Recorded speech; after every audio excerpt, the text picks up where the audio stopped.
for that presentation. I'm really excited to bring Troy on. Troy, how's it going today?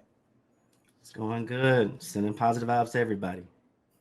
Awesome. Well, I believe, if I'm not mistaken, this is your second time presenting at Glorium Technologies.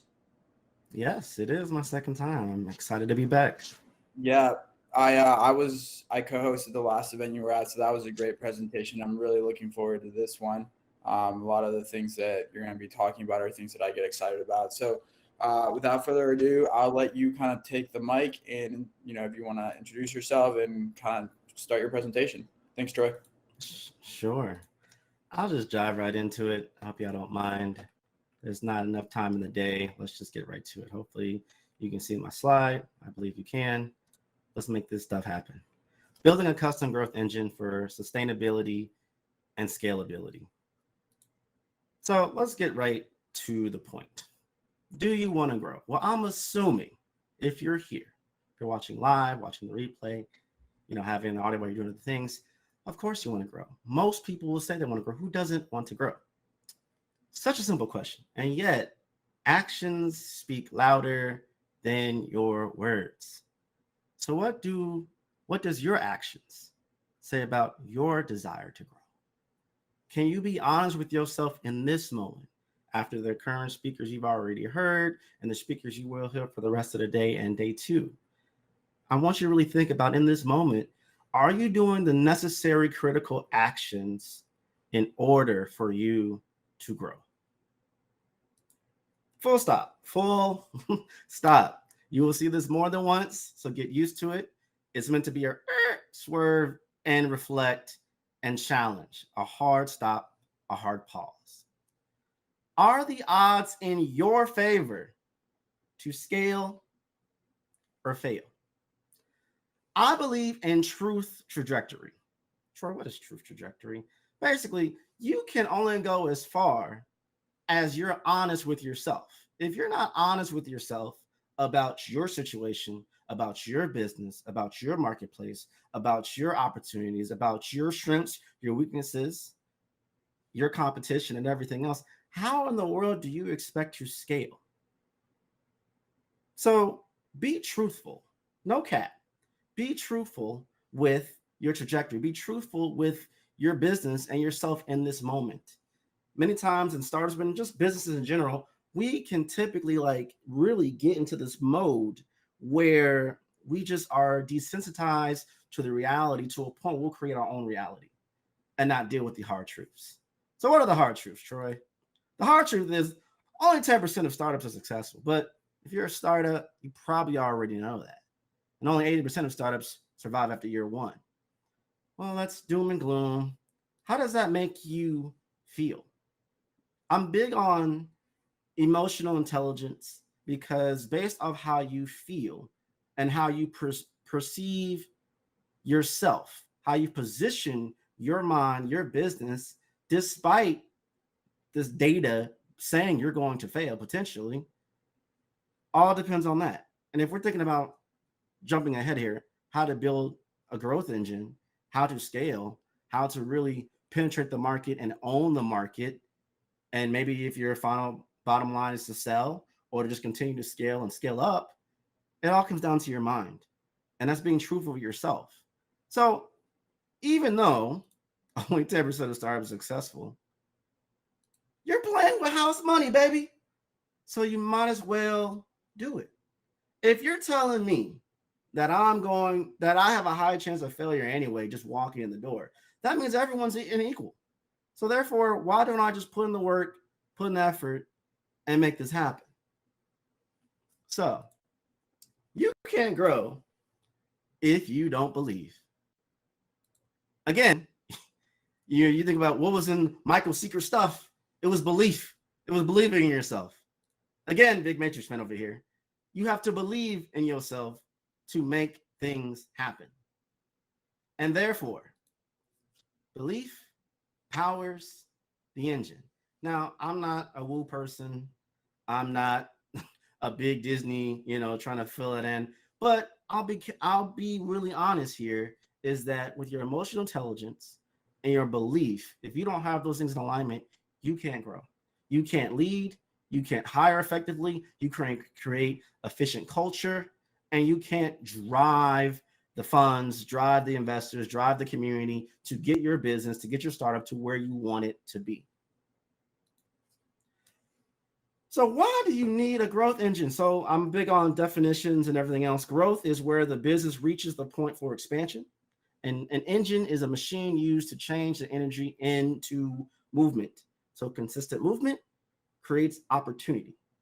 And if you're not moving as fast, you can do it by yourself, sure. But at a certain point, you're going to have to build a system and a series of systems to get you there. And so your growth engine may consist of a sales engine, a content engine, a marketing engine, but those are just some. There could be a plethora of other sub-engines within your growth engine to get you to where you need to be. But the key focus is to focus on building systems to keep conversations and content flowing in order for connections and conversions to occur. And being the growth strategist that I am, many times people see strategy as a one-off thing, when strategy is a living, breathing thing.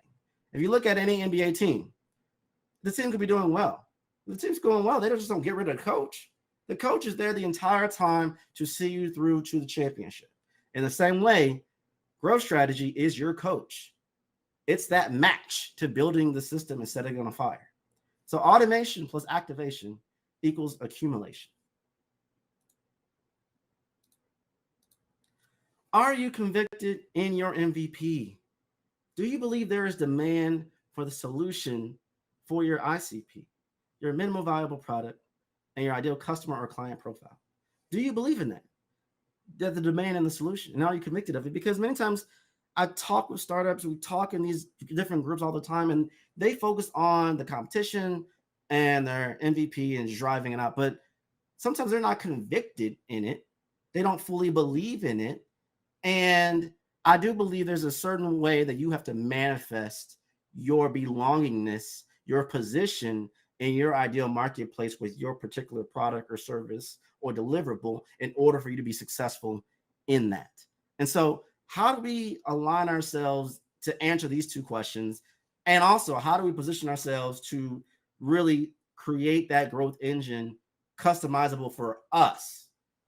And if you've been to the previous one that I was a part of, then you're going to know this familiar framework, the Clover Framework. And it's about clarity, leverage, optimization, vision and value, execution, and results. What we've already talked about was really about the clarity of things. Okay, we know that the odds are against us. We're playing with house money. They say we're going to fail. I'm desensitizing myself to that because I want to be in the 10% that does succeed. Now, on top of all that, I want to make sure that I'm growing and scaling. I want to have the right mindset. I want to have the right team. I want to have the right culture. All that comes down to clarity, right? And then the next thing on top of all of that is you want to leverage. You want to leverage your time. You want to leverage all the different things around you.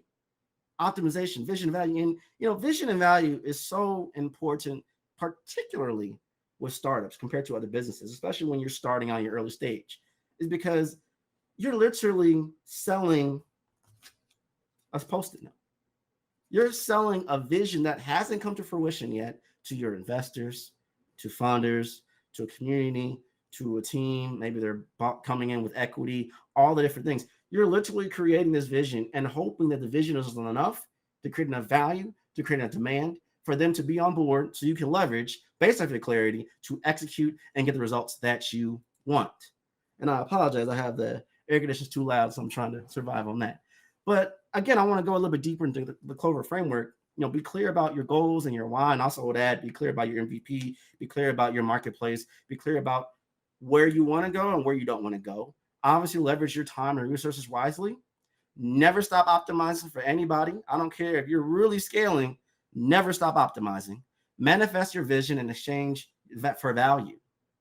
We're doing this dance, whether you're with your investors, whether you're with your board, whether you're with your funders, whether you're with your team, there's a dance of value. And sometimes we have to make sure we're receiving enough value back as we're giving. Because if we give out too much as people who lead startups or are part of a startup, the burnout rate is astronomical. So you must make sure that you're in alignment, that you're getting enough value to fill up your well to go along with your execution for everything. And obviously, the name of the game is results. No excuse, just produce. That's it. That's all. And I think sometimes we can get so caught up in the ideology of what we're building, but we don't align that and measure that with our results. And ask yourself, is your current KPIs or OKRs practical? Do they make sense? Are they in alignment with justifying your progress? We don't want to be in a situation where we're on a hamster wheel and we're not moving effectively down the road. That really comes down to making sure that you're getting the results that you need. And once you get them, we're on to the next thing. Celebrate, do what you need to do, reset, go get it again. Now, the quickest route to success is a straight line. A straight line is simple. So we need to embrace the power of simplicity. I speak in simple terms. I'm a simple guy. I don't know every acronym. I don't know all the jargon. I don't have every connection. But I do know is that when you keep things as simple as possible and can speak on what you know, produce on what you know, people can resonate with it. They can align with it. They can be an advocate for it, an evangelist for it, and they'll buy it. Because when things are as simple as state in the mind, people have less friction. Therefore, they can make quicker decisions. The quicker the decision, the quicker the buy, the quicker the sell, the quicker the output. And all that comes down to being simple. And most startups, generally most businesses, are not embracing simplicity enough. Tell me, you use this software, you get this CRM product, you do all these different things, you pay for ads, and you just dump money into it. 50K, 100K, 500K, $1 million a year, whatever the ratio equivalent to where you are in your startup or your business is. And you just run with it. And you're doing all these different things, but is it moving the needle? Or are you just staying busy to stay busy? I'd rather be productive instead of being busy. And to avoid the high of always being busy but never getting anywhere is keeping things as simple as possible. Put your key goals on a sticky note. That's your key goals. That's how we're going to move. That's how we're going to do these things. Full stop. Kind of talked about this already, but I want to dive a little bit deeper for my own sanity and to really bring it to the next level here. What many startups focus on: go to market as quickly as possible. They want to jump to scaling. They may be too lean to a fault, and obviously they just want to sell. Well, most startups should focus on testing their go-to-market strategy, then making sure they can sustain a high-quality output, then scaling that output for they can scale their growth, then stabilize that, then simplify it, becoming more lean, and then if your output is to sell, then sell. What's the difference between this one and this one? And I'm going to just say it like this. Focus on sustainability first, then scale second. You understand that the relevancy of time for a startup is completely different than a lot of other situations. And so, yeah, I get it. You want to grow and you want to take the metrics and have the report that says your value is at this point now and at these things. But if you can't make sure that what your operations and what you're doing has a capacity to output at that level genuinely beyond just what's on the paper or what someone has evaluated you as, that means your foundation is probably built on toothpicks versus being built on cement. And so if we go a step back, the difference, if you're trying to move as quickly as possible, you're going to cut corners.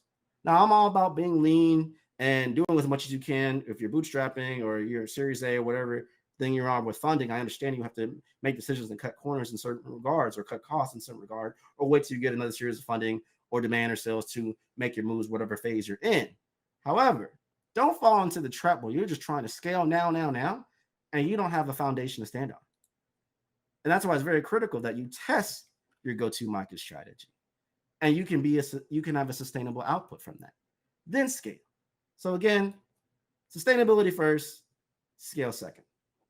Now, another thing I want to talk about, this is very critical, is about the 4 currencies for you to be successful as a startup. And no, I'm not talking about crypto. So I won't bore you with anything like that. The 4 currencies I'm talking about is time, money, knowledge, and skill. We battle with these four things all the time.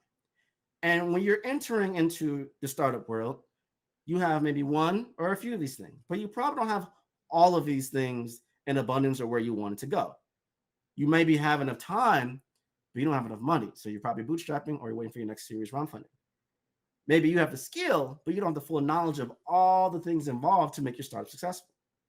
Or maybe you have the knowledge, but you don't have the time because you're working a full-time job while you're trying to develop and scale your startup. Obviously, we can have all four in unlimited powers. We would. It's like the 99 on NBA 2K. We want 99 stat in all four, but that's not reality. But that doesn't mean you still can't tap into all four currencies to position your startup for success.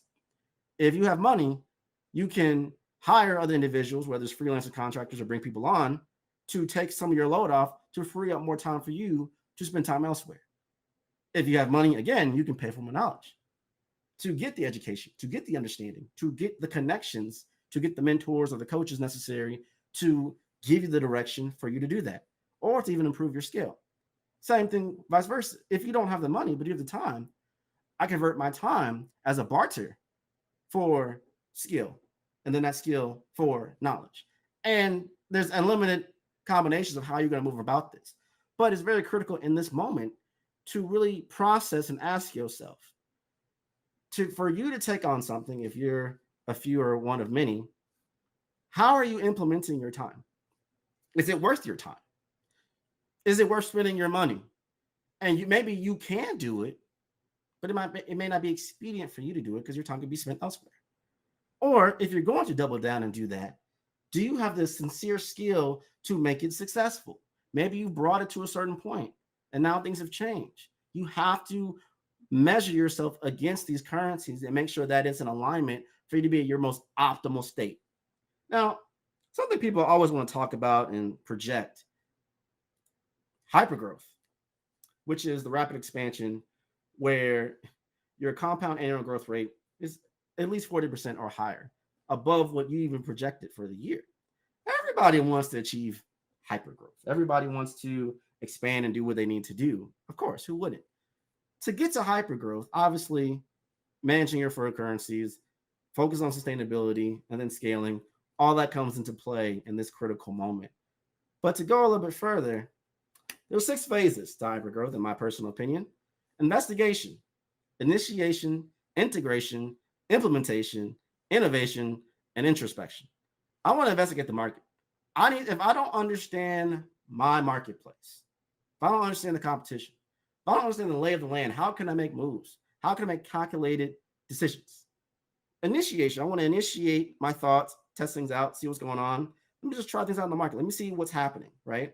Then after that, you want to integrate yourself in there, integrate your product, your service, integrate the methodology, the culture with your team, then implement, take action.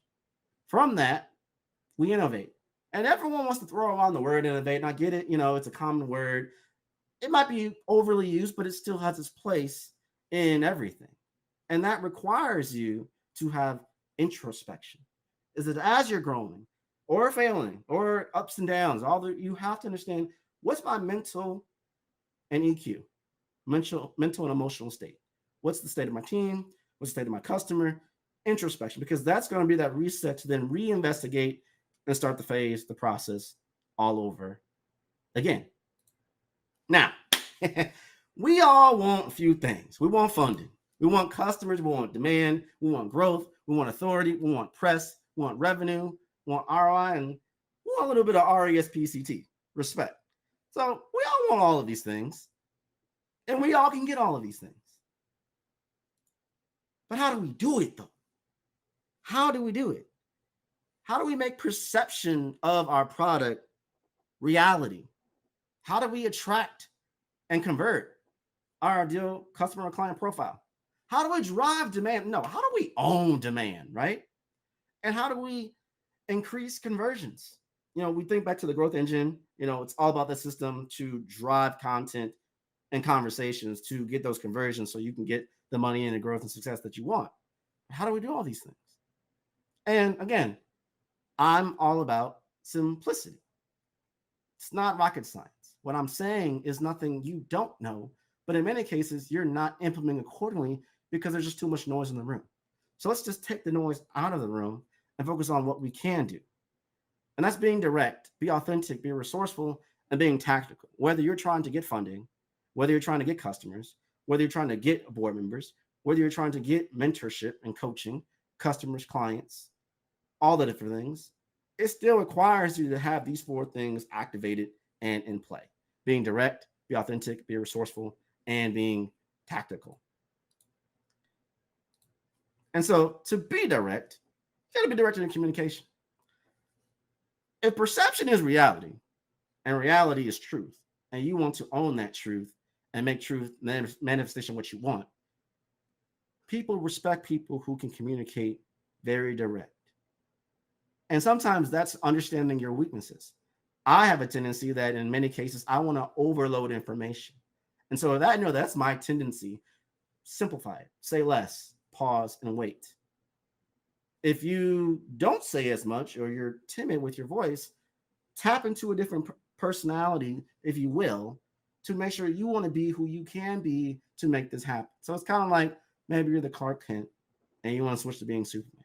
Or if you're Bruce Wayne guy, I'm more of a Bruce Wayne guy myself, I want to switch to being Batman. In either case, I need to tap into that place, applying Clover and now implementing Dart to be direct in my communication, to ask, to challenge, to tell, to entertain.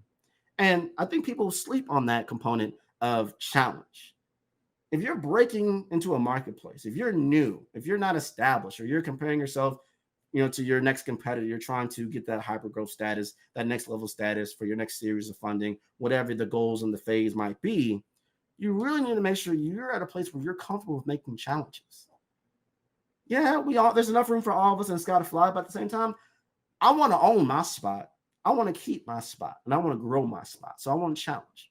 That's being simple, being clear, being relevant, and also being clever. Being authentic in your message, it's all about sharing the truth. I don't want to hide too much about behind the reporting or the speculation of what is. Sometimes the way to get that next $10 million is simply asking for it. And Troy, I know, it's just that's just okay, yeah, duh. But sometimes we can get so lost in all this noise, all these slide decks and slides and everything else that we just don't get right to the point. Be transparent, honest, and upfront. Be resourceful. I don't know any startup, if they really are growing, if they're not resourceful. And kudos to you for doing this because you have to be resourceful. It is absolutely critical for you to be resourceful. And it's not just, managing your cash flow and watching your margins. It's also about making sure you're doing what you need to do to scale and grow abundantly. And lastly, being tactical in your execution. As we're talking about the growth engine, activate strategies, build systems, develop tactics to do what you need to do. Again, full stop. Full stop. I'm stopping because I want to make something very clear. To create opportunities, you need conviction, commitment, consistency, and confidence. 4 C's that you need to really make this happen. And if you notice, as we come on this way, when we talked about belief and this in the engine, and we talked about Clover, clarity, leverage, optimization, vision, and value, execution, and results, and we talked about Dart and everything else, that still leads into being the conviction in your MVP, convicted in your business, convicted in yourself and your team, being committed and consistent in your reaching out to outbound, to reaching out to investors, reaching out to really building that customer, building that brand authority, building that positioning and presence, and being confident enough that when things are rocky, you still can do what you need to do. These 4 things at its core are going to be the differentiator between the startups that succeed that you see a year from now and the ones that are going to shut down in the next 3 to 6 months. Now, we've heard in previous presentations that I've been enjoying on and off so much, and something that really landed with me in the last one was really talking about, COVID, and how in many ways COVID was that catalyst. And that catalyst, if we go back to full stop, that catalyst created, hey, you're either going to make a decision or you're not. And so when you're in the trenches, when you're listening to these speakers and you're taking notes and you're absorbing this information, align it with yourself to make sure that you are convicted, that you are committed, that you're consistent and you're confident. And if you're not, true trajectory, hold yourself accountable to it. Now, a few questions I want to ask you. If your funding dries up, do you have secondary resources you can turn to? If someone beats you to market, how can you plan to be better?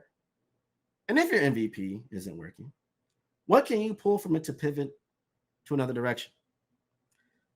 I ask these questions because sometimes we don't think about, yeah, Troy, you said we're playing with house money. I'm convicted, I'm committed, I'm consistent, I'm confident. Let's go. I'm going to be direct, I'm going to be authentic, resourceful, and tactical. All these things is great, right? Building a growth engine is great. Penetration in the market, doing what you do best, awesome. But what if it takes a sidestep? Are you still going to be as committed, as convicted, as consistent, and as confident to adjust and adapt, always do all possible things accordingly to make it happen? That's that we get all hyped up from a Gary Vee conversation, and then we go back home and the reality hits and it gets real quiet for a minute. That doesn't mean you still can't be hyped up about it and do what you need to do, but we got to attack these tough questions. We got to know how we're going to make these moves accordingly. So you hear all the time now, disrupting the market, right? Let's disrupt the market. Let's make the change. Let's make the difference. Well, we need to rethink the way we are entering and doing and selling if we want to disrupt the market. Now, some things outside of our control will automatically disrupt the market. What has? COVID. What has? Whether you want to say we're in a recession, we're pre-recession, we're mid, up for your debate, however you want to see that, wherever you are in the sky of the clouds. But nevertheless, to disrupt requires three things. Obviously, want to launch because you can't do anything without launching anything. And then the thing that we sometimes don't do is active listen. Again, I'm all about simplicity. I can only speak on what I know, and I know that it works and it makes sense. We don't do enough active listening on what everybody is saying. Get out of your own way. This is why amazing that Glorium Technologies puts on events like this to allow us to sit and do that introspection to see where we are, analyze and adjust accordingly. But we need to listen and apply and be real with ourselves about that. Because if we're not listening to what the pain points are, we're not listening to what's happening here and there, how can we just make the calculated decisions accordingly in order for it to be a genuine disruptor in what we're doing? And then lastly, learn from it. We can learn from our competitors. We can learn from our own mistakes. I'm a believer, and this is just me, that I can observe without experience and grow accordingly. I don't have to experience every single failure, every single thing people say you shouldn't do as a startup. I can observe what other people are doing in my particular marketplace, my city, my location, whatever. And from that, adjust accordingly. So launch, listen, and learn to disrupt the market. Now that we've established that and we're talking about disrupting the market, there's 4 E's to disruption: engagement, exclusivity, experience, and emotion. Everybody makes decisions based off emotion, whether by how you've made them feel or how they feel about receiving that product or that service to solve a pain point or to create a joy point. I always have to say, are you the Tylenol or are you the chocolate cake? Now, sometimes if you're trying to solve pain, I'm that Tylenol. If you need joy, I'm that chocolate cake. And so it's understanding, position yourself accordingly to create that experience. And most times that experience is through exclusivity, and that exclusivity is sparked through engagement to make that emotion happen. And all from those 4 E's, you make that disruption to own your piece of the pie in the market. Now, many times, you've heard the 5 P's, but we don't lean on these 4 E's enough. It may seem simple and it may seem out of place, but it's actually in place and is actually really relevant because everything that you're doing is requiring you to engage. And for you to be chosen, you have to provide something very exclusive that differentiates you from somebody else. And from that, you're creating that experience. Experience leads to relationships. Relationships are built off emotion. Emotion is derived by trust. So if I trust you and we have that emotional connection, because now we have this established relationship from a positive experience that you exclusively gave to me based off our engagement, you are therefore a disruptor to this individual. And that individual can now be a buyer, an advocate, an elevator, I like to say the levels of Bay, to help you grow and be successful. This is the same thing that allows you to be very calculating, intentional, and amazing in your sales output as well. And the last thing, I've shared this from the last one, I always have to end with this as well. It's my leads generator blueprint.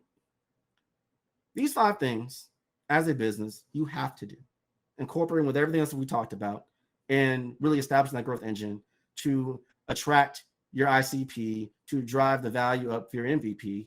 And that's just to leverage language to launch. Are you speaking the right language? And in fact, remember what I said about active listening to be a disruptor. You must leverage language to launch. If you're not speaking the right language to someone, how do you expect to attract them? How do you expect them to buy from you? How do you expect them to be an evangelist for you, to go back for you? The next thing is to educate and entertain to enchant. It's not enough to speak endless words of all the things that your startup does if you're not entertaining them on the possibilities on what it can be to win their heart. Attract and amplify to activate. Are you a magnet or are you the bullhorn? In certain phases of your startup, you're going to be the magnet. In other phases, you're going to be the bullhorn. You can attribute that to outbound and inbound. Everyone wants to be, I don't want to go do cold calling and I don't want all these different things, but there's seasons where you have to be the bullhorn. And there's seasons where you have to be the magnet. And I believe in most cases, you can always be both. And that's always to activate your ICP, to activate opportunities for press, to activate effective marketing, and to activate your growth. The last 2, they're not as big as the first 3, but I still think it's relevant to say. Dream big and distinguish yourself to drive, and share frequently and support often to shine. I said it before that there's enough room for all of us in the sky to fly. And yes, I know only 10% of us may make it, but we don't make it by ourselves. We make it through a collective group, a support group, and community to do so. And if you're not dreaming big enough and distinguish yourself enough, how do you expect to drive that disruption for you to be successful? Think of these things. Leveraging language to launch, educate, intent to enchant, attract and amplify to activate, dream big, distinguish yourself to drive, and share frequently and support often to shine, in order for you to position yourself through your growth engine, applying Clover, applying Dart, applying your 4 E's, engagement, exclusivity, experience, and emotion, to be the disruptor, to create the growth for your startup business to succeed. And so that's me for what I want to talk about. You can find me anywhere on Find Troy. I have a podcast out, autogress.fm. Connect with me on Find Troy, and I'm Big Guy on Twitter.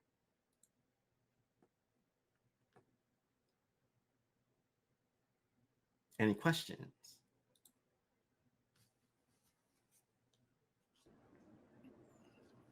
Hey, Troy. Wow. You always bring the heat. I appreciate you. A little too much heat for my case. Yeah, that was awesome. I appreciate you sharing that information with us. I'm going to see if we have any questions for Troy. We have about 5 minutes. But yeah, otherwise I can ask you a question. We'll wait another minute or so. How have things been since we were last on stage together? How are things on your end?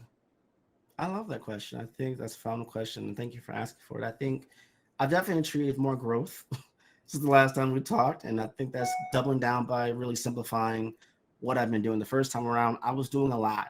Now, to me, it still was very, very selective, but I was still doing too much. And so now I've probably cut that into a third or a fourth, and now things are really refined. Things are really making sense. I'm known for something. I'm helping people do something, and it really driving the revenue, really driving the impact and the growth as well. No, that's amazing. This is a topic I truly enjoy. I come from a growth and marketing background, and now I get to kind of host events across the country with different startup founders. And, this whole concept of building, your growth engine is something that a lot of first-time founders I've learned are like, they don't know anything about it or don't know where to look to where to start. So, question I like to ask is, if you had to give your 20-year-old self advice, of how to do a good job in this role of a growth leader, whether you're, VP of growth or director of growth, what's one piece of advice that you like that you know now that you would tell yourself at 20? Sure. I definitely think, and this is kind of ironic, but you definitely need to act to see if things are working. When you're in your 20s, you have the runway to fail as much, as quickly, as often as you can. And you're probably young enough to get right back up as quickly as you age as well. So I definitely think, take action. In my 20s, I was very hesitant because I felt I didn't have enough knowledge. I didn't have understanding, think about the time, money, knowledge, and skill. I had all the time in the universe, but I didn't have enough money. I didn't have enough knowledge, and I was just getting started with my skill. And so that forced me to be very hesitant. And I think if I would look back at myself, take action anyway. You can use what you have to get what you need to therefore get what you want. And I think that's the critical thing that separates us from other people, is that if you look at the people who are doing the most things, yeah, we can attribute all of their growth, but nevertheless, the core things, they took action. And too many were too hesitant. And that time window of hesitation could be the difference between yours getting to market or someone else getting the market before you because you didn't take enough action. No, I agree. I think, now as I hit the 30-year-old and I just had my first kid, I look back on like time and just like as a 20-year-old, you don't realize how much time you have and how valuable, and you value your time so much different than, now as a parent or, as a, leader of a department or team, right? The time value is a lot different. And I think for me, from a growth perspective, I think it's one of those things for me, my methodology is like you keep experimenting with what you're doing, what works, kind of double down on it, what doesn't work, kind of take it out back and either kill it or, preserve it, right? Because like I mentioned earlier, I don't think maybe it's not the right idea to do something today, but it doesn't mean that it's not right tomorrow or a month from now or a year from now. I totally agree. And it's just about perspective. I think I have to have the same conviction like I would Michael Jordan that I'm not going to believe the shot is going to be missed until I have to take the shot. And until that point, I'm always thinking I'm going to make that shot and win the game. And I think we don't talk enough about, and that's why I love the previous conversation as well, just about the mental capacity to manifest what you want. And so I think it's very important to do that. Yep. Well, I appreciate you having this conversation with me. It doesn't look like we have any questions. So Troy, thanks again. Remind me, it's at Find Troy on all the socials. Connect with you offline. Yep. Awesome. Well, I'll definitely be connecting with you. Thank you for your time. I really appreciate you sharing all that insight with us, and have a great rest of the day. Thank you for having me.